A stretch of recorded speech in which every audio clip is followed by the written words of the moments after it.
Acá en la tercera emisión de Punto Noticias sobre los principales sucesos en esta coyuntura crítica en relación a el allanamiento y la detención, por supuesto, del contralor Pablo Celi, el contralor ante Pablo Celi. Y decíamos ya en el preludio y en el preámbulo de este encuentro y de esta tertulia que la Contraloría cumplió un rol importante en esto que varios académicos, analistas e investigadores han calificado como lawfare o la persecución política, la proscripción o los métodos de guerra no convencionales. Y para eso nos acompaña Edwin Jarrín. Él fue consejero del Consejo de Participación Ciudadana y Control Social. Fue una de las personas que tuvo que exiliarse en México. Y justamente debido a este lawfare, esta persecución política y a estos métodos de guerra no convencionales, convengamos que Contraloría cumplió un rol fundamental en aquello, con las glosas y con el andamiaje que ya lo hemos descrito en el tema del día y en la investigación de los periodistas. Estimado Edwin, ¿nos escuchas? ¿Cómo estás? Te saluda Andrés Durán, me acompaña Adrián Acosta. Estás silenciado, Edwin, te agradecería. Perdón, estaba silenciado, ya, sí. Perfecto. Ok. Sí, te escucho perfectamente, Andrés, muy buenas tardes. Un saludo a toda la audiencia, a todos los que les están escuchando, un saludo cariñoso desde acá, desde México.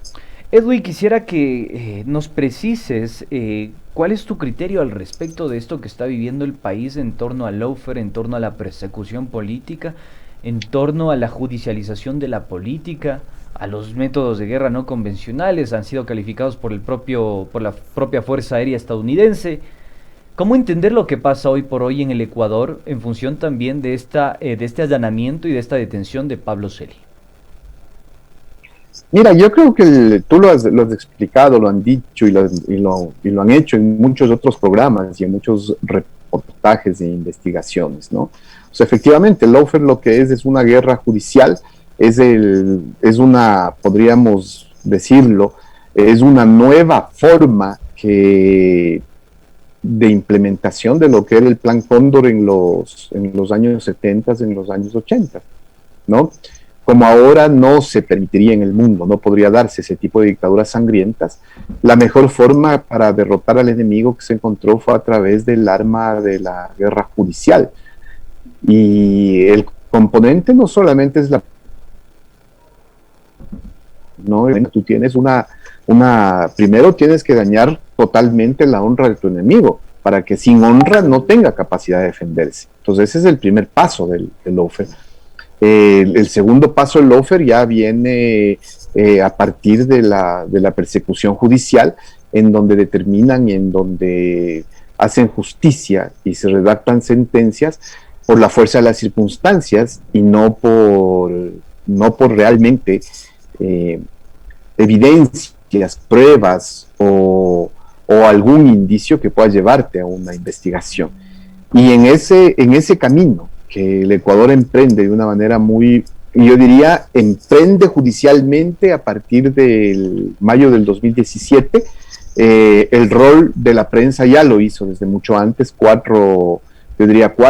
o 2 años antes, desde el 2014, 2015, empezaron un proceso. Y si tú te pones a ver, cuando desde el 2015 empieza un ataque sistemático y generalizado al Consejo de Participación Ciudadana y Control Social en la prensa, era el ir construyendo ya lo que finalmente lograron, hacer una consulta popular sin informe de constitucionalidad, con una honra totalmente dañada, en este caso del Consejo, de sus consejeros.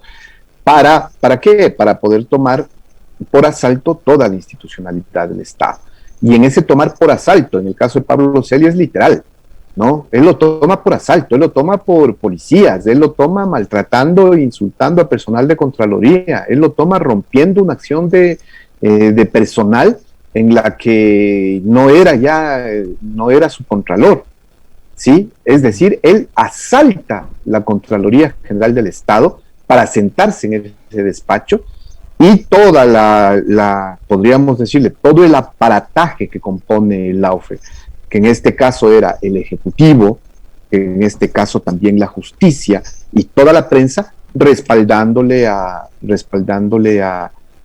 Pablo Celi, y ahora no sabemos si es víctima de las mismas circunstancias o efectivamente tiene las evidencias, que es lo que yo considero es lo natural, pero son evidencias que se han construido y que se han entregado en los Estados Unidos, ¿no?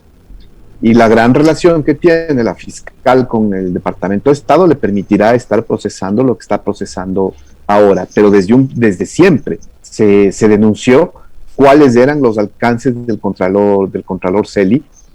Si tú vas al mismo tema de Odebrecht, de todos los exámenes de Contraloría realizado, los que no se determinan ningún tipo de responsabilidad, exámenes realizados, te estoy hablando desde el 2014 hasta el 2017, fueron firmados por Pablo Celi de la Torre, ¿no?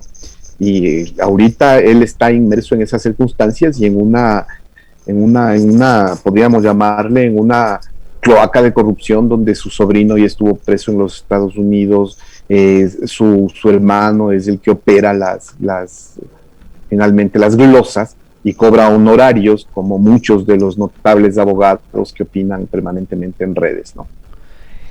Edwin, es preocupante lo que se... ¿Por qué razón? Porque en junio de 2019 es detenido Raúl de la Torre, sobrino, pariente de Pablo Celi, por más que él diga que no lo conoce o es un familiar lejano. Fue una persona que estaba operando, según lo que hemos recolectado nosotros, los hallazgos y los testimonios, estaba operando alrededor de esta estructura, de esta presunta estructura de corrupción.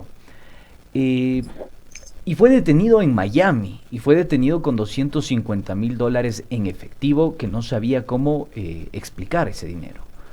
Y fue después procesado por el delito de lavado de activos. ¿Por qué? Nos preguntamos, la mayoría de periodistas, y por supuesto creo que también la ciudadanía, nos preguntamos ¿por qué demoró tanto la Fiscalía en procesar toda esa información, a pesar de que ya existía una investigación previa en los Estados Unidos al respecto de este particular?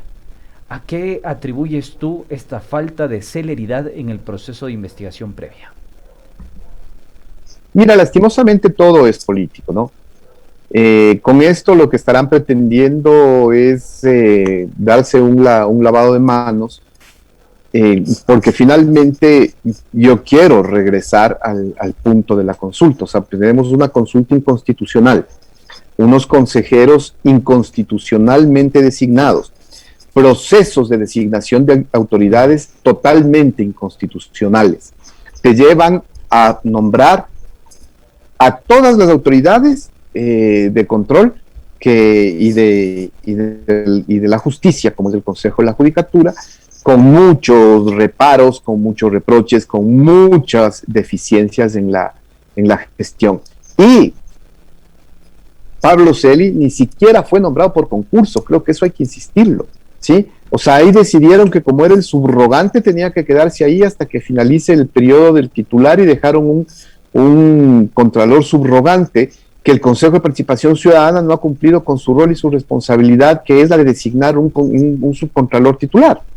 Fue la única autoridad que no fue destituida en este proceso, que se avaló con la consulta popular y posteriormente con Julio César Trujillo, si mal no recuerdo.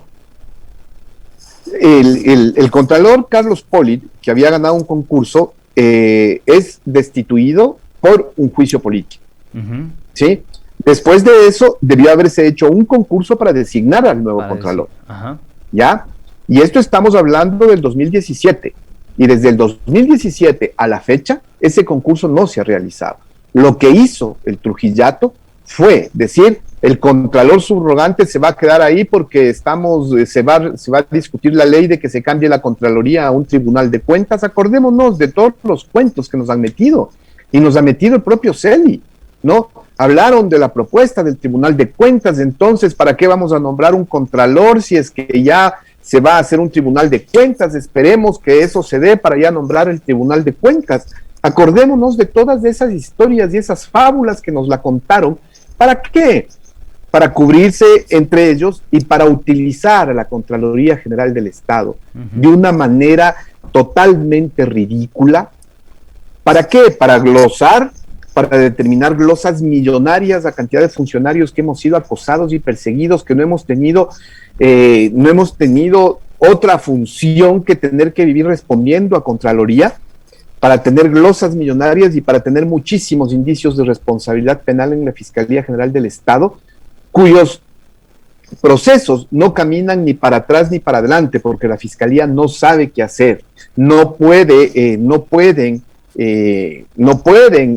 en sí llevar adelante procesos. Yo tengo entre los diversos temas que tengo, por ejemplo, un indicio de responsabilidad penal donde estoy glosado no sé cuántos millones de dólares por todos los vuelos presidenciales en el periodo 2013-2015, y mi responsabilidad, siendo jefe de despacho Rafael Correa, el contralor, el auditor, se le ocurrió que era mi responsabilidad los vuelos, porque no, ni siquiera eso, se le ocurrió que yo no he pesado las maletas ni verificado la lista de pasajeros, entonces todos esos vuelos tienen que glosarme a mí. Así de ridículos son, y por eso tengo indicios de responsabilidad penal.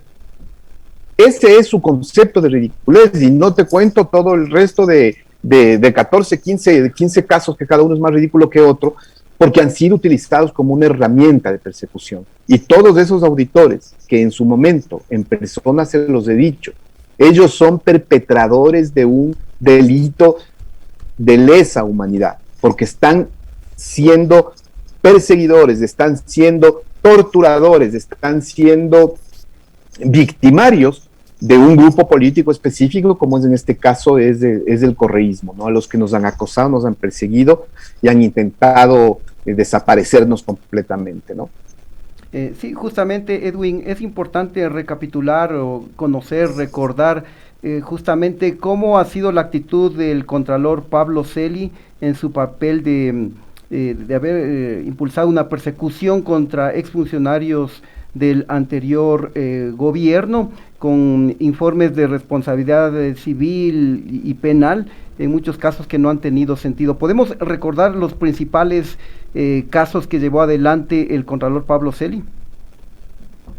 Mira, o sea, creo que hay un tema tan ridículo como es el caso Singue, por ejemplo. Te pongo un caso emblemático, ¿ya?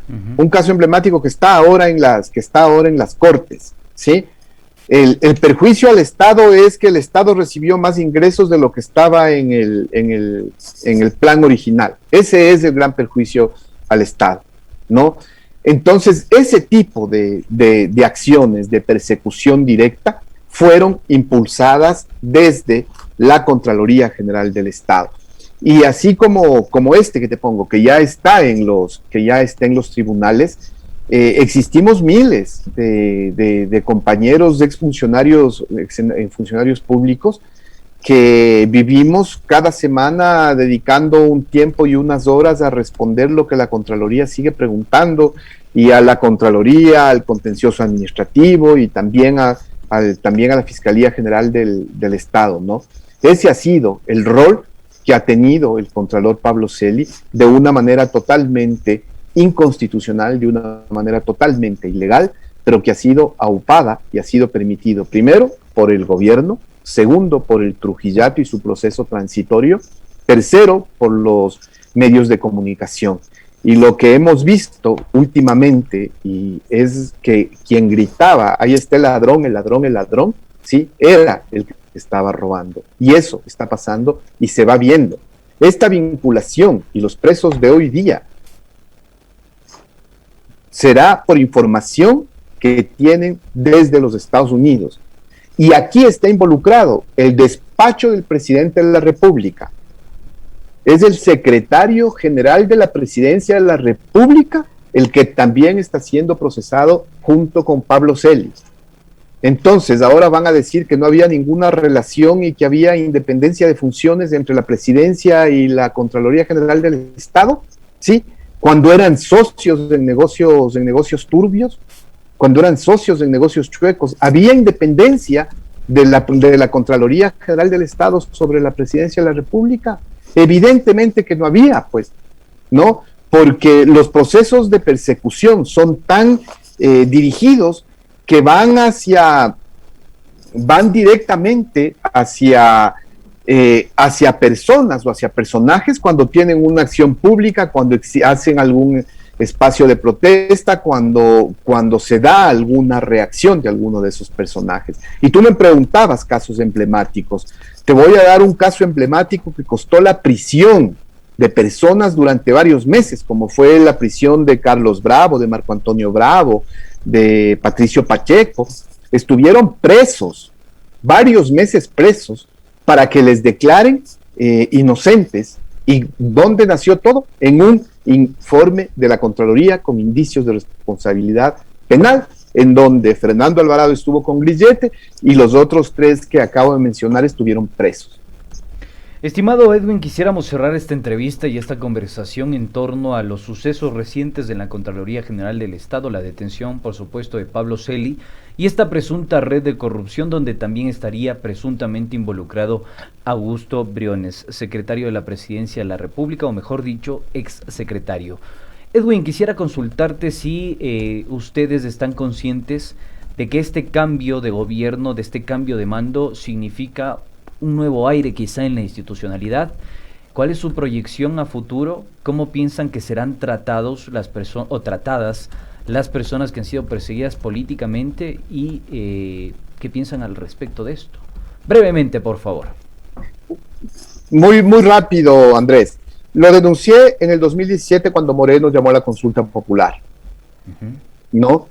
Que se estaba dando un golpe de Estado a toda la institucionalidad. Exactamente lo mismo va a hacer Guillermo Lasso. Se va a inventar una consulta, y la consulta va a poner, ya lo dijo, la desaparición del Consejo y que él solamente cree en 3 funciones del Estado.